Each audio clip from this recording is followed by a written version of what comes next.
All right, we're moving away to some visuals that we are getting from Prayagraj, and these are the inside visuals of the meeting of the VHP that is taking place in Prayagraj. Now remember, it's on the 31st when you have the Dharm Sansad of VHP that will be taking place, and again will be putting forth their demand for the urgent construction of Ram Mandir. But today again you have this mega event that is taking place in Prayagraj, and these are the first visuals that Republic TV is getting to you from inside that meeting which is taking place. Remember, earlier you had also the RSS taking a dig at the Modi government, saying that Ram Mandir construction will take place by the year 2025.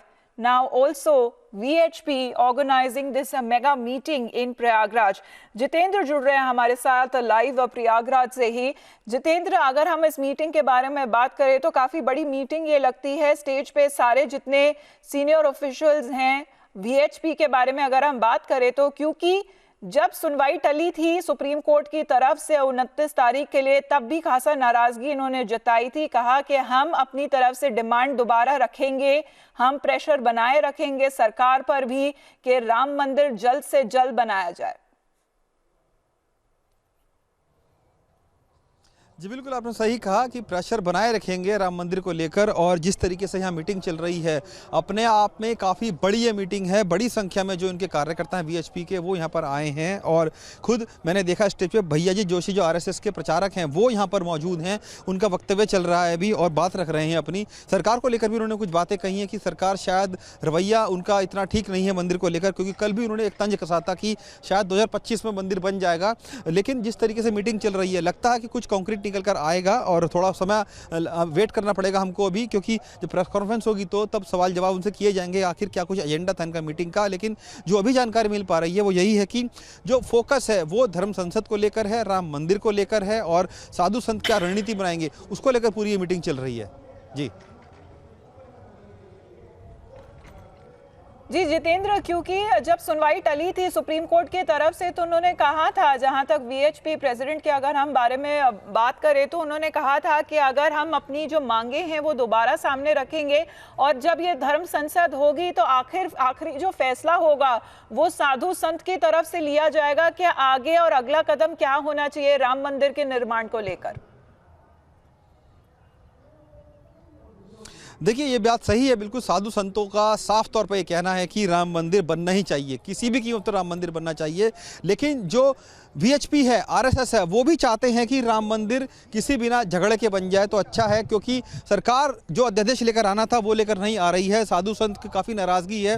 वो लगातार कह रही हैं कि बहुत इसमें टालमटोल हो गई है, कई सालों का समय बीत गया है, लेकिन अभी तक भी राम मंदिर नहीं बनाया. आखिर क्या कारण है सरकार नहीं बनाना चाहती है? तो अब नाराज़गी ज़्यादा है साधु संतों में. जो धर्म संसद होनी है, तमाम जो अखाड़े हैं, तमाम जो संगठन हैं, वो अब एकजुट होंगे, एक मंच के नीचे आएंगे और शायद इस तरह की रणनीति बनाए कि सरकार को दबाव में वो अध्यादेश लेकर आना जाए, या हो सकता है कि कुछ ऐसा एक्शन देखने उनकी तरफ से मिले कि मंदिर को लेकर कुछ अपनी तरफ से कुछ प्रयास करें. वो चाहे वहां जाकर एक पत्थर रख दें राम मंदिर के नाम का, कुछ भी हो सकता है कि ये कि वो उनकी रणनीति क्या होगी. लेकिन वो भी ये चाहते हैं कि राम मंदिर का जो मसला है वो बिना किसी लड़ाई झगड़े के निपट जाए तो ज़्यादा अच्छा है, क्योंकि साधु संतों में नाराज़गी अब ज़्यादा है. और प्रयागराज में कुंभ चल रहा है, सभी अखाड़े यहाँ पर मौजूद हैं, लाखों की संख्या में साधु संत यहाँ पर आए हुए हैं. तो कोई भी नहीं चाहेगा कि कोई भी किसी विवाद को खड़ा करे हुए ये मुद्दा सुलझ जाता है तो ज़्यादा अच्छा है. और सरकार भी इस बात पर पूरी नज़र रखे हुए है. नरेंद्र मोदी को खुद 24 तारीख को यहाँ पर आना है, जो NRI सम्मेलन होना है उनका. 31 तारीख को धर्म संसद में खुद अमित शाह यहाँ पर आएंगे और BJP के तमाम जो आला नेता हैं वो यहाँ पर आएंगे. कुल मिलाकर देखा जाए तो इस वक्त जो राम मंदिर के नाम की राजनीति है वो खूब चल रही है. चाहे कोई भी हो, चाहे VHP हो, RSS हो या अन्य दल हो, सभी जानते हैं कि कितना बड़ा यह मुद्दा है और लाखों करोड़ों लोगों की आस्था है राम मंदिर में. ऐसे में राम मंदिर बनना ही चाहिए. इसको लेकर जो मीटिंगों का दौर है, जो प्रेशर पॉलिटिक्स है, वो लगातार जारी है. कल भैयू जी जोशी ने बयान दिया, आज VHP की मीटिंग है. तो देखना होगा कि 2 बजे जब प्रेस कॉन्फ्रेंस होती है तो उसमें क्या कुछ बातें निकलकर सामने आती हैं. जी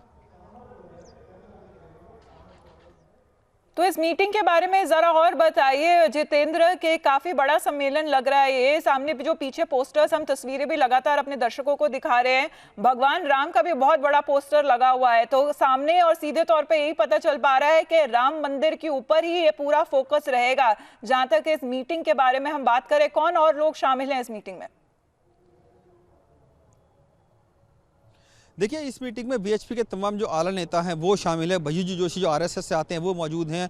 और आपको एक तस्वीरें दिखाता हूँ मैं आपको। देखिए, जो प्रांगण बनाया गया है वीएचपी का, यहाँ पर आप मेरे ठीक सामने आप देखेंगे एक मंदिर नुमा एक गुम्बद आपको दिख रहा है। वो उसको रूपरेखा इसी तरीके से दी गई है, राम मंदिर के तौर पर दी गई है। और आपको दिख जाएगा, काफ़ी दूर है यहाँ पर, लेकिन वो वीएचपी के प्रांगण में ही है। और तमाम जो बड़े बड़े लीडर्स हैं हमारे देश के रहे हैं और जो स्वतंत्रता सेनानी रहे हैं, उनकी तस्वीरें यहाँ पर लगी हुई हैं और ओम नाम के झंडे यहाँ पर लगे हुए हैं। तो पूरी तरीके से देखा जाए तो जो माहौल है वो यही दर्शा रहा है कि वीएचपी इस वक्त राम मंदिर के मुद्दे को लेकर कितनी ज़्यादा अपना प्रोग्राम बना रही है, अपनी रणनीति बना रही है। और जो मीटिंग है उसमें तमाम बड़ी संख्या में लोग यहाँ पर आए हैं। करीब 1000 के लगभग जो लोग हैं मीटिंग में बैठे हुए हैं। और इसी जो टेंट ये बना हुआ है मेरे ठीक उल्टे हाथ पर, इसी में धर्म संसद होनी है और बहुत बड़े एरिया में ये टेंट को बनाया गया है। जब सारे साधु संत यहाँ पर आएंगे तो करीब लग रहा है कि 3 से 4 हज़ार साधु संत अंदर बैठ सकते हैं। और भी बड़ा प्रांगण है इसके पीछे है, हो सकता है कि उसको और बड़ा करा जाए। कुल मिलाकर देखा जाए तो जो धर्म संसद होनी है उसको लेकर बहुत बड़ी रणनीति यहाँ पर बनती नजर आ रही है और राम मंदिर का मुद्दा उसमें सबसे ज्यादा महत्वपूर्ण रहेगा। जितेंद्र, आप बने रहिए हमारे साथ, क्योंकि अगर हम आरएसएस के बारे में भी बात करें और आगे इस पे चर्चा हम बढ़ाएंगे, क्योंकि आरएसएस का अभी फिलहाल ये कहना है कि नई तारीख बताई है, नया साल बताया है, कहा है कि 2025 तक। All right, we have Tasleem Rahmani of the Muslim Council joining us on the phone line now. Dr. Rahmani, RSS has now given a new date, rather a new year, saying that by 2025 we are expecting that the Ram Mandir will be constructing in a way, taking a dig at the Modi government. I don't know whether he is really speaking this way or he is making a taunt on the Modi, Prime Minister Narendra Modi.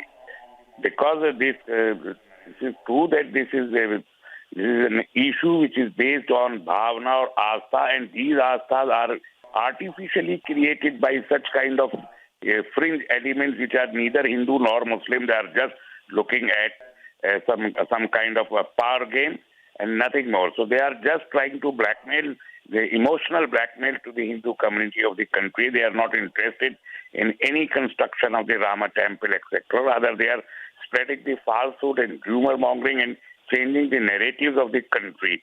That's why they have taken the Rama. Neither there is a Rama birthplace nor there was any Rama temple. They know this reality very well, but they are trying to exploit this issue just to confuse the Hindu community. But the reality is the delay also, isn't it, Dr. Rahmani? Because we have seen new dates after the other that are being given. The ordinance not the way forward as far as the government is concerned, because they want to wait till the time you have all the legal procedures are over. Yeah, of course, that must be welcome. That everybody must wait the legal procedure, but then announcing the wait and simultaneously that after the legal procedure will be completed, we'll build the Rama temple. What does that mean? There is no Rama temple. There was no Rama temple under that mosque, and they are making a false statement every time. That's why they are not interested to build any Rama temple. Rather, the date and 2025, 2024, 20. Such kind of, they are only confusing the Hindu community, exploiting the emotions of the community at the name of Rama temple, where the Rama temple is nothing but a myth. And today it has been clear by this statement. Well, we'll see to that when the legal procedures are over, Dr. Rahmani. But for the moment, thank you very much for your point of view as well. Let's listen into what Bhayyaji Joshi of the RSS had said. के साथ देश गति से आगे बढ़ा। 2025 में राम जन्मभूमि के ऊपर श्रेष्ठ राम मंदिर बनने के बाद फिर दिशा को और गति प्राप्त होने वाली है। विश्वास राम जन्मभूमि का निर्माण, भव्य मंदिर का निर्माण एक मंदिरों के एक मंदिर जोड़ने की बात नहीं है। ये राष्ट्र की चेतना का केंद्र है, करोड़ों करोड़ लोगों की श्रद्धा का केंद्र है, विश्वास का केंद्र है। मंदिर तो हजारों हैं।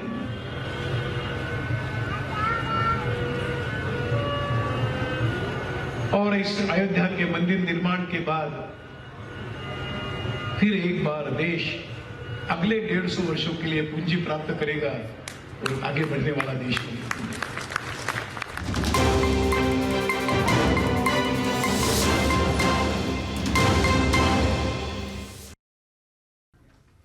देखिए, मामला जब न्यायालय में विचाराधीन है तो या तो कोर्ट का फैसला आवे या दोनों पक्ष आपस में रजामंद हो।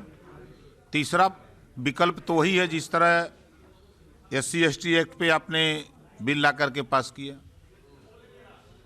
गरीब सवर्णों को आरक्षण देने के लिए आप बिल ला करके अध्यादेश पास किया, तो उसी तरह ये भी करके ला सकते हैं, कर सकते हैं, तभी संभव है।